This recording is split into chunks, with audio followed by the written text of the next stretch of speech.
But I will be here for a few more minutes, and I'll be happy to entertain a few more questions. Hi, I'm Jess Nielsen from the Jutland Post. Probably the single most divisive issue in Taiwan is still the relationship to the mainland. Now, the two parties, or the three parties, don't seem to disagree.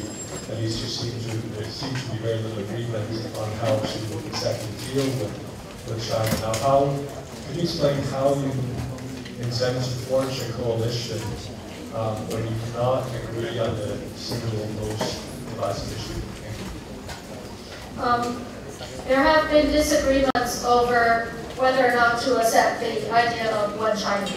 However, there have also been a lot of agreements in Taiwan, and there is indeed a mainstream view within Taiwan, and that is the people of Taiwan wish to go on carrying out their lives in a democratic system.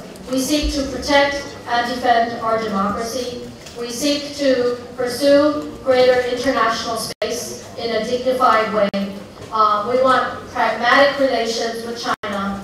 People want to be able to travel, do business, or tour both sides across the strait. They are happy to welcome Chinese visitors to Taiwan as well. But at the same time, we seek to preserve Taiwan's sovereignty, our dignity, and our international space. And this appears to be the popular consensus within Taiwan. And any government that takes over has to face this reality and deal with it and represent that in dealing with China. And the political process is a means of verifying and putting this public sentiment or popular mainstream view into actual policy.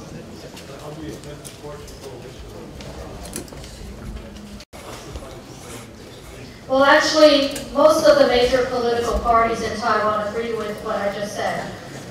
Even though we view the KMT as being a party that is much more friendly to China, even the KMT does not talk about immediate unification. And so what I just laid out is what we believe is the mainstream view of the people of Taiwan. And all of the major parties, if you want a seat in parliament, has to respond to that sentiment of the people of Taiwan. Yes, Senator. I wanted to thank you for the opportunity and the invitation to be here today. We have about 25 of our groups from virtually pretty good coverage of the free world. And we're here to observe the election process in Taiwan. We represent the International Committee for Free Election. And it's been a privilege and a pleasure to observe the process. We, of course, traveled extensively and will continue until the election, observing the political process and the platforms of both of the three parties. And I just wanted to acknowledge the significance that we represent an independent, objective representation of the democratic process, and we will report not only publicly in our respective countries, but to the media as well, our views and findings. So this has been an opportunity that we're appreciative of, and we thank you for the courtesy. Well, I want to thank you, Senator Murkowsiky, for your long-term support for democracy in Taiwan and for your ongoing interest in observing this election. Thank you. Okay, Japanese. 可以用国语。谁翻译？这次那个中国就不喜欢这个蔡英文当选，这个情况下，有可能他当选以后，中国采取比较两个的措施，看是不是？比如说这个停止那个 A 法的那个谈判 process， 或者停止很多旅游客来台湾等等。那么这种情况下呢，就是蔡总统啊有什么样的具体的一个策略，就是对大陆那个还是一样大。我们恢复那个争取平衡时代呢，就是他好几次对大陆有要求对话，不过大陆一直批评他是分裂主义者、台独等等，从来没有接受我们的谈判。那蔡总统有什么样的特别的策略？谢谢。The question from the Japanese journalist is related to China's attitude toward the DPP or their dislike toward the DPP and possible suspending cross-strait interaction. And our response to this is that we urge the Chinese to look at the realities of Taiwan and to respect our democracy. We will proactively seek opportunities to engage with China as long as they do not violate the democratic principles of Taiwan and the wishes of the Taiwanese people. And I want to remind you all that even though there is a possible threat against DPP victory, it was during the DPP government and in fact during蔡英文's leadership of the Mainland Affairs Council that we created the legal infrastructure necessary as the foundation for dealing with China in the following years. It enabled the direct charter flights that were initiated during the DPP government and also enabled the opening of Chinese tourists to visit Taiwan. We will continue to work these issues in a very practical way, and we also call on the Chinese to respond as such.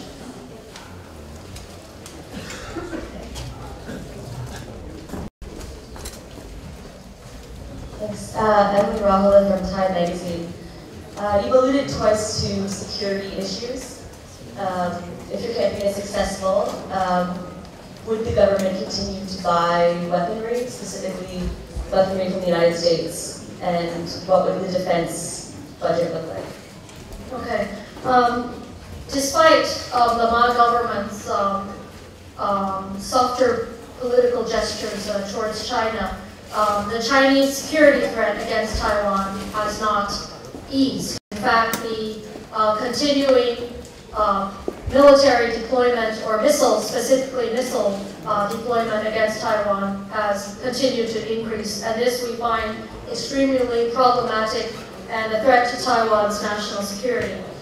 We will continue our efforts to procure the necessary defense items that are required for Taiwan, mainly from the United States, which continues to be the only country in the world willing and able to help Taiwan in our major defense according to the Taiwan Relations Act.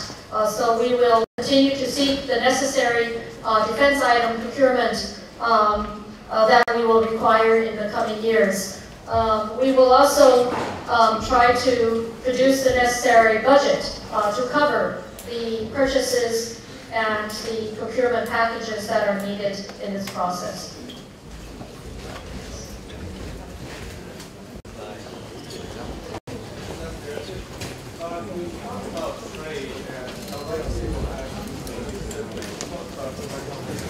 You just talked about trade and diversification. I would like, if possible, if you could specify about diversification, because in a time when we're facing the European debt crisis and recession in different world markets, especially in the developed markets, what do you actually mean by diversification? And let me point out too that Latin American economies are also looking towards China for trade partnership. What is the option, or what are the options Taiwan has? I follow on Spanish media. Okay. What we mean by diversification is it goes both ways. We talk about diversification in our outward-going investment that at the moment is very much still concentrated in China. We encourage our business people to go elsewhere. We're not saying don't go to China, but a government has to try to negotiate the necessary infrastructure or incentives with other possible alternative and growing markets and economic centers of activity around the world. And this is something that we will have to promote. We also seek to promote the diversification of our trade liberalization process. That is while the Maing九government has focused on liberalizing trade with China, we really need to more proactively look at deepening our partnerships with other major economies around the world at the same time as we look at China, or in parallel to our policy toward China.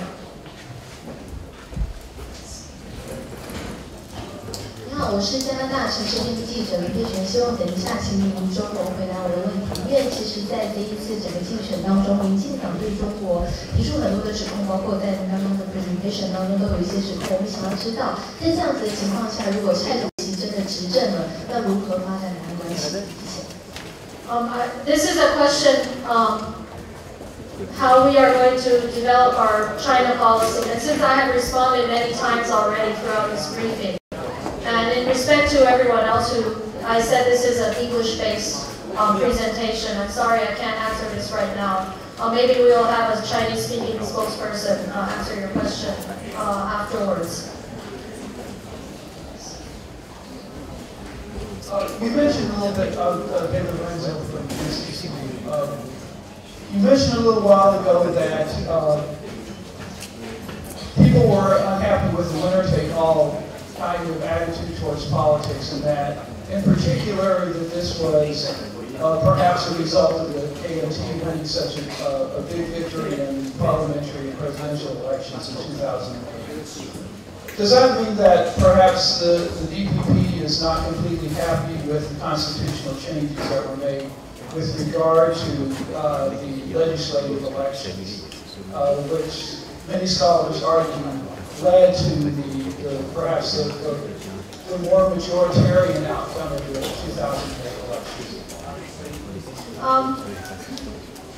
We took part in the constitutional reform that led to the new election system that we have today. And so we can't really blame anyone. We also took part in this. But obviously there are also problems in this system. And again, we are a young democracy. And so we have to continue to look for opportunities to establish the best system that works for Taiwan. And before we can actually deal with the new constitutional reform process, it's important for us to at least forge the necessary political process within Taiwan so that no major political force in Taiwan faces a kind of exclusion or marginalization or even suppression that has been that has been an issue in the past few years. Okay, maybe the last two questions. Thank you. Sir, it's from the International Federation of Journalists. You just mentioned that the Kuomintang paid a lot of money to the media in order to do some kind of propaganda.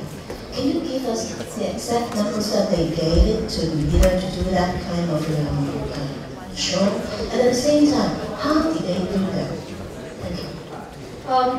I mentioned in my presentation, I talked about state funding or state money given to the media. And our party caucus has produced a list of state budget used in the various media organizations. And we can provide copies of the list later on. I think I may have a copy here too.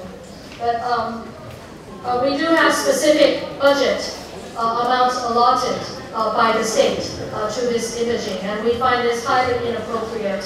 The use of public funding or state funding to purchase imaging during the election campaign.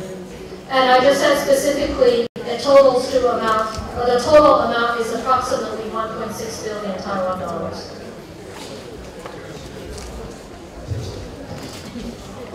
Okay, last question.